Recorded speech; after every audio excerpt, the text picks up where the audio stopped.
The disciple asks, "Venerable Buddha, I've heard you preach that suffering and happiness are two parts of the same life, that everyone has their own share of sorrow, like rain and sunshine divided equally upon the earth. I understand that, but there's still something in my heart I can't accept. Why me? I'm not complaining. It's just that some days I look around. I see others walking on a smooth path, while I sink with every step. I know complaining is useless, but I'm tired, and sometimes I just want to ask one time, why was I born in such a barren place?" Buddha, my child, come closer, no need to bow too low. I have heard everything you just said, and every word carries a weight you've been struggling to carry for so long. You have understood the lesson of life's balance, about everyone having to taste all flavors. Your intellect has accepted it, but your heart is still crying out for sympathy. And I want you to know, some questions don't demand a complete answer. They just need to be sincerely heard. You are not weak for feeling pain. You become true for daring to admit that you're hurting. And that, my child, is a great courage. You see others' path as smooth and yours as full of rocks, yes? You feel exhausted, having to use more strength than others just to stand firm. This is the simple truth I want you to look at, not with an eye of comparison, but with deep understanding. Life never distributes experience evenly. How many rapids must a river flow through before it learns to create a resonant sound? How many seasons of frost must the earth endure before it holds the groundwater that nourishes the roots? Your birth in a barren place is not a punishment, but an arrangement for you to have the chance to dig deeper, to be more resilient. Every hardship, every stumble you endure now is quietly etching a unique shape onto your soul. Those who walk on too smooth a path often don't appreciate a cool drop of water or a small patch of shade.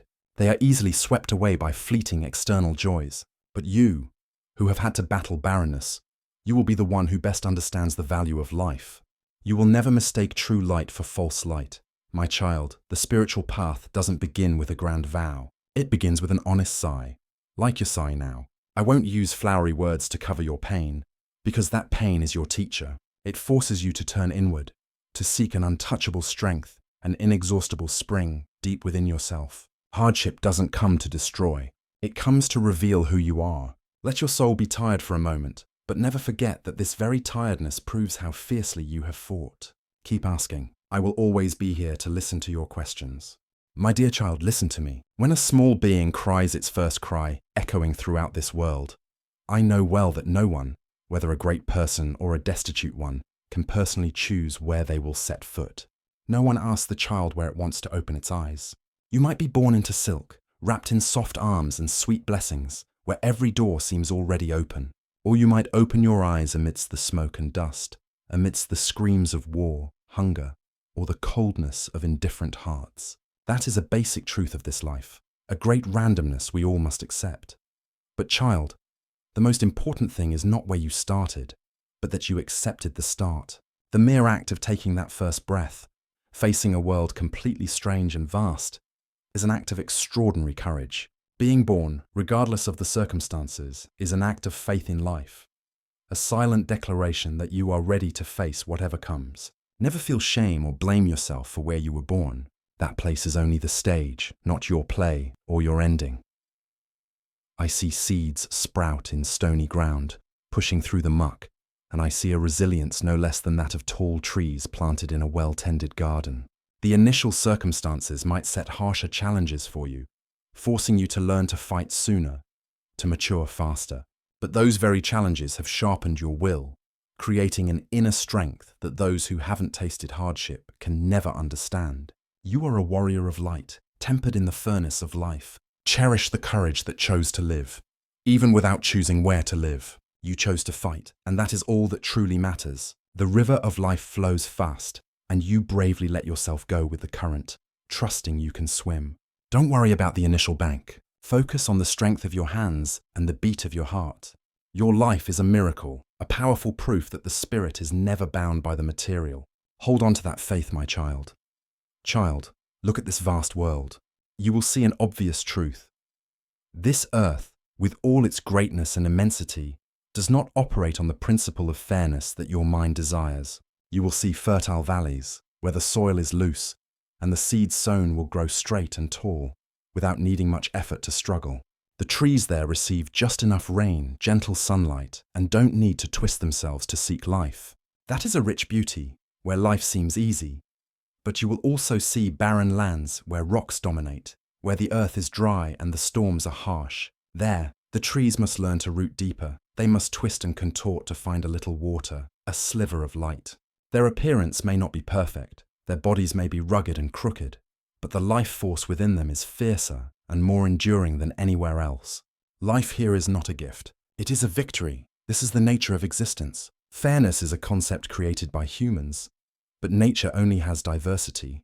The earth embraces all, the green gardens and the dry deserts. It nourishes both, without distinction. Life, in all its forms, is invited to rise and move toward the light. Whether a tree grows straight or must twist, the ultimate goal remains the sun, the source of energy and truth. So, don't complain about the rocks beneath your feet. The rocks themselves force you to be steadier with each step, forcing your roots to pierce deeper. The difference in circumstance is only a difference in the form of struggle. One person struggles to keep what they have, another struggles to create what they don't have yet. Both are respectable struggles. The challenges you face are only the fuel to open the lid of your spirit, so you can see the hidden potential you never knew you had. Look at the cracks in the stones, where a wildflower is blooming. It doesn't need fairness. It just needs a little faith to rise. You are the same. You are nourished by your own resilience, by the courage that never gives up seeking the light. That is the greatest gift you receive from your difficult land.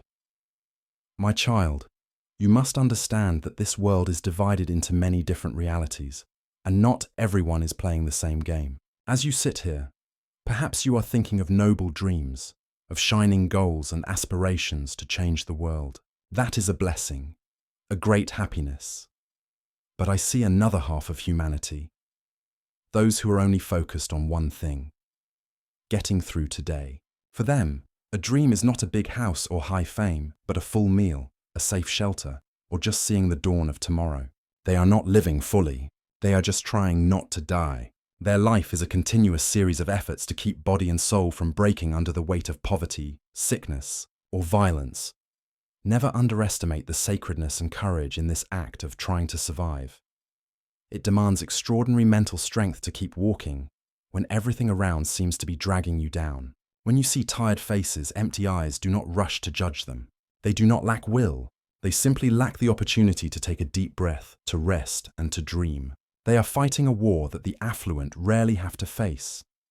The existence of these people is a gentle but powerful reminder to all of us about the fragility of life and the necessity of compassion. When you are able to dream, remember that you are dreaming on the shoulders of those who are struggling to keep the light of life from extinguishing. Your birth into hardship might make you one of them, and if so, be proud of every breath you've taken. You have proven that your spirit is stronger than any harsh circumstance. They don't ask for pity, they ask for recognition. Look at them not with the eyes of a benefactor, but with the eyes of deep empathy. Understand that, despite different circumstances, we are all beings seeking peace and a little joy. Surviving is already a great achievement. It is the foundation for a day when they can begin to live and then to dream. Your job, and the job of all who are blessed to dream, is not to forget those who are clinging to their existence.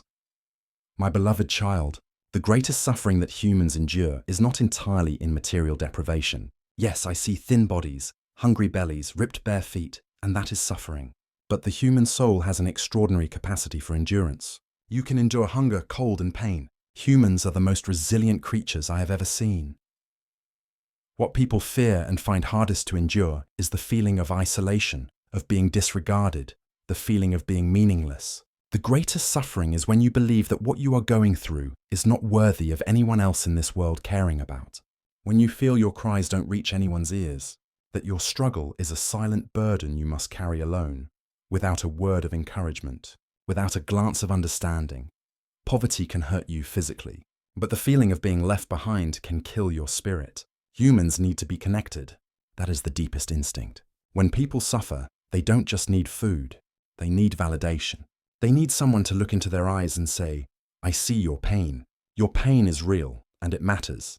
This explains why those who are materially abundant still feel suffering. Their suffering is not the hunger of the body, but the hunger of the soul. The hunger for genuine connection, for a meaningful purpose. They too feel meaningless in a wealthy but cold world. The feeling of being abandoned does not distinguish between rich and poor.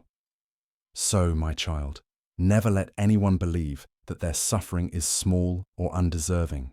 Whether it's a tear because there's no money for medicine, or a sigh because of loneliness in a crowd, all are the cries of a soul in pain that needs to be heard. When you listen without judgment, you are not only soothing the pain of others, you are also healing a part of the world that is divided by indifference. Your suffering matters, and the suffering of everyone around you also matters. This mutual recognition will create the strongest bond, dispelling the feeling of being left behind and soothing the shared wound of humanity. My child, have you ever looked at your life and felt as though you are carrying a heavier destiny than others? You see people whose lives flow lightly, and you wonder why the world's burdens are concentrated on your shoulders. I want to tell you a deep truth.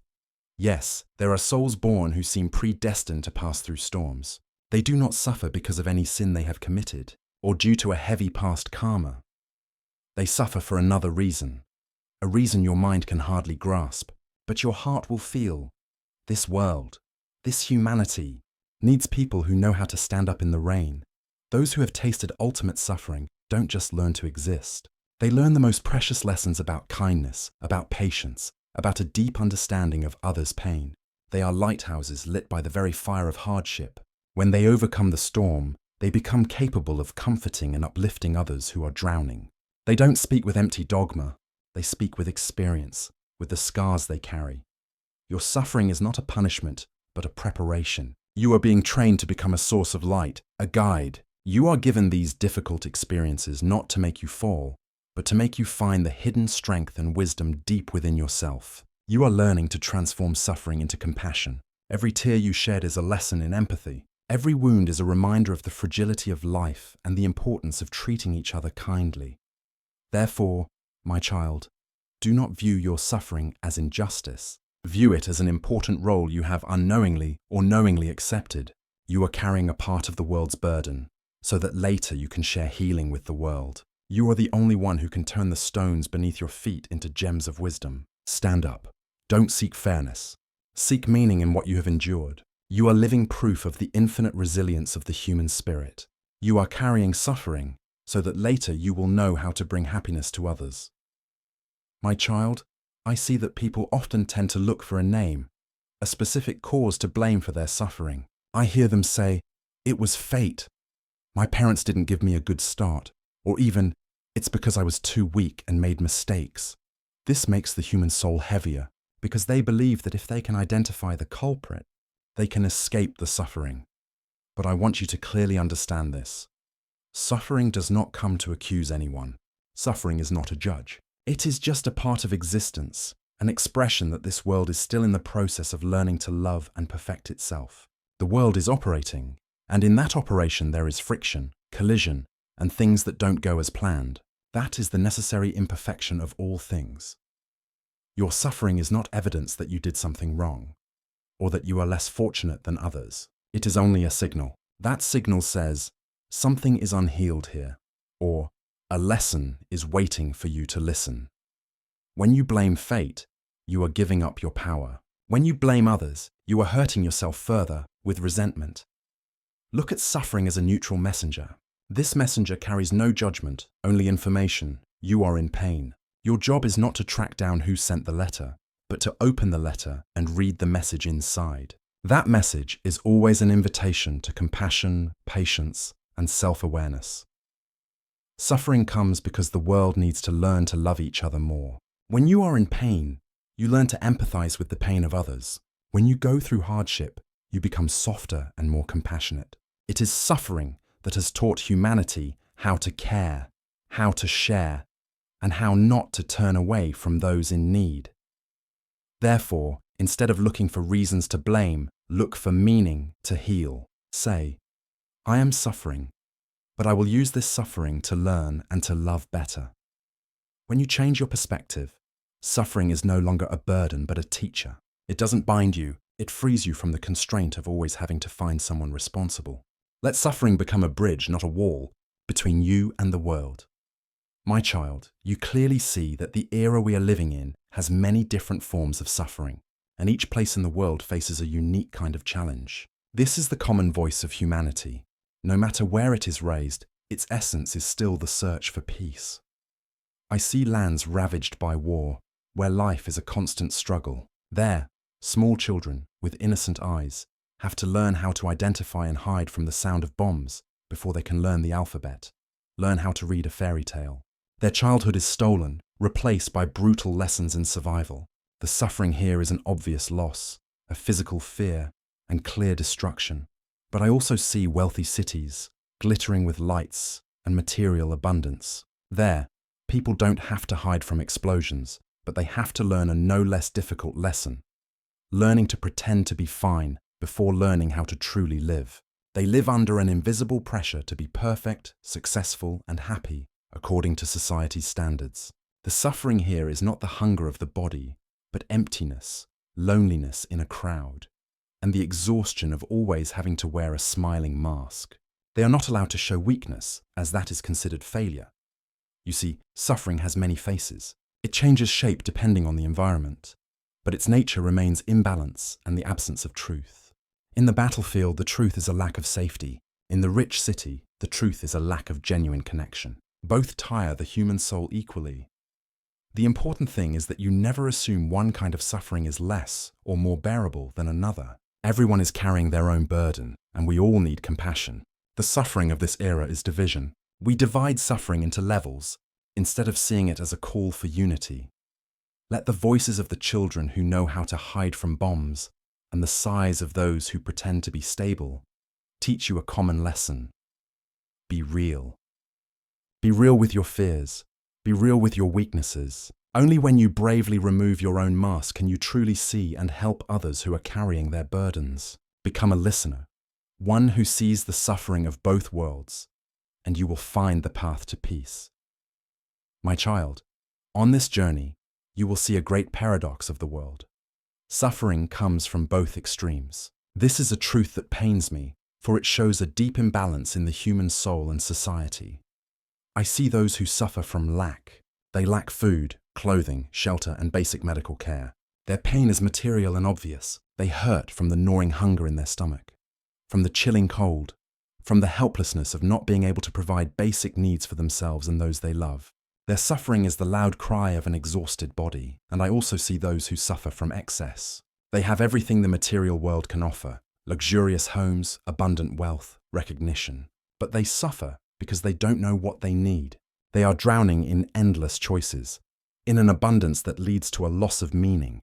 They hurt from an emptiness that money or fame cannot fill. Their suffering is the silent cry of a hungry soul. Both sufferings are real and need to be acknowledged. Never say that the suffering of the rich is insignificant compared to the suffering of the poor. Both are deep wounds. The one lacking suffers in body. The one with excess suffers in soul. Both sides are seeking balance. Lack teaches people to appreciate small things, but it also exhausts them. Excess provides comfort, but it also makes them lose the ability to feel simple joy and the meaning of life. Your goal is not to move from lack to excess, but to find the path between those two extremes, the path of enoughness. When you suffer from lack, remember that you are learning to live with maximum resilience. When you see those who suffer from excess, understand that material things are not the final answer to happiness. Use this understanding to build a bridge, not a wall.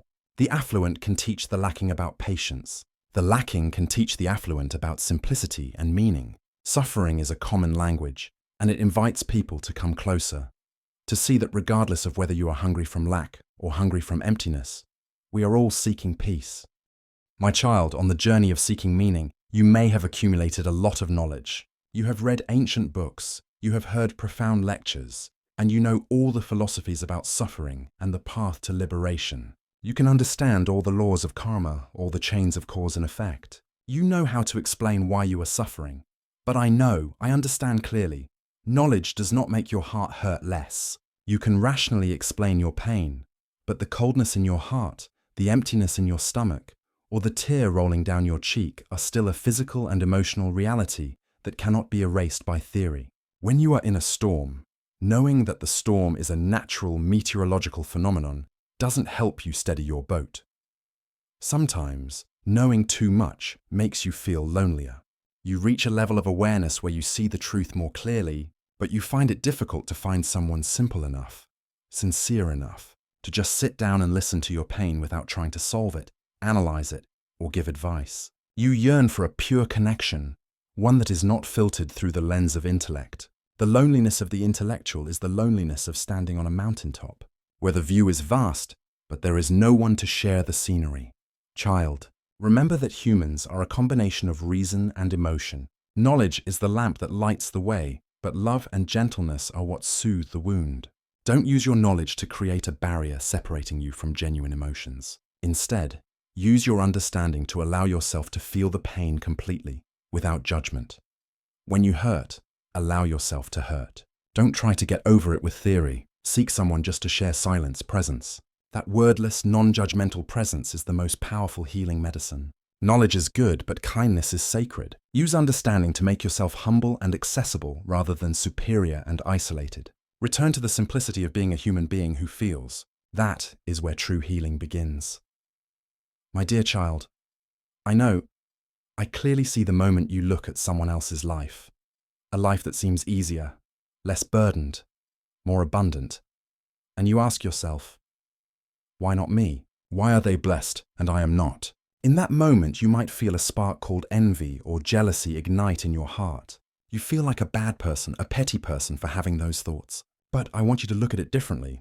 I want you to understand that this feeling is not toxic envy. It is the cry of the part of you that is still unloved. It is the cry of the wounded inner child, the child who feels forgotten and undeserving of the ease others have. When you envy someone else's happiness, you are actually craving that very happiness for yourself. You are telling the universe, I want to live easily too. I deserve peace too. That is a legitimate and genuine desire. Don't blame yourself for it. See it as a roadmap. Envy points out what you are truly missing in your life, the aspects of peace you haven't yet found or haven't allowed yourself to enjoy. The way to heal this feeling is not to try to suppress it or pretend it doesn't exist. It is to transform it. Every time you feel a spark of envy, turn it into a prayer for yourself. Say, I see that, and I know I also deserve that peace. Use it as a motivation to work for your own happiness, not to work against the happiness of others. And more importantly, remember that you never truly know the full story of others. You only see the shiny surface, not the silent battles, the secret wounds they carry. External happiness does not always reflect inner peace. Instead of comparing your suffering with their appearance of happiness, focus on creating peace within yourself, regardless of external circumstances. Loving yourself, accepting that you are worthy of all good things, is the only way to extinguish the fire of envy. When you start to love and care for the unloved part of you, the craving cry will gradually soften, and you will be able to see the happiness of others with the sincere eyes of blessing. My child, I see that you have gone through too much loss, too much sorrow.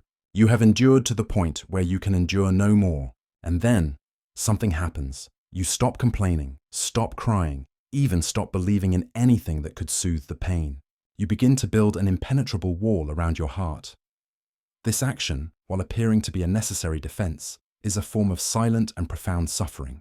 When you become numb, you don't just block the pain, you also block joy and the ability to feel love and life. You think you are protecting yourself, but you are actually imprisoning yourself in a cold cell of apathy. But I want you to see another side of this numbness. It is in the moment you stop fighting the suffering, stop wishing for it to disappear, that a subtle transformation occurs. Suffering is no longer a bleeding wound. It becomes a scarred part of the skin. This scar no longer hurts like a fresh wound. It is tougher, but it also carries a story. The scar is the most powerful evidence that you were once hurt, but more importantly, it is evidence that you survived. It reminds you that you lived through things that seemed impossible to live through. It is a mark of resilience and the strength of the human spirit. Never regret these scars. They don't make you weaker, they make you deeper. They are silent teachers, reminding you that life is a continuous cycle of loss and recovery. When you see your scars, you should thank them for teaching you how to get up after a fall, teaching you how to start over. Numbness might be a phase, but do not let it be the end. Use this toughness as a foundation, but at the same time, slowly open your heart again, little by little.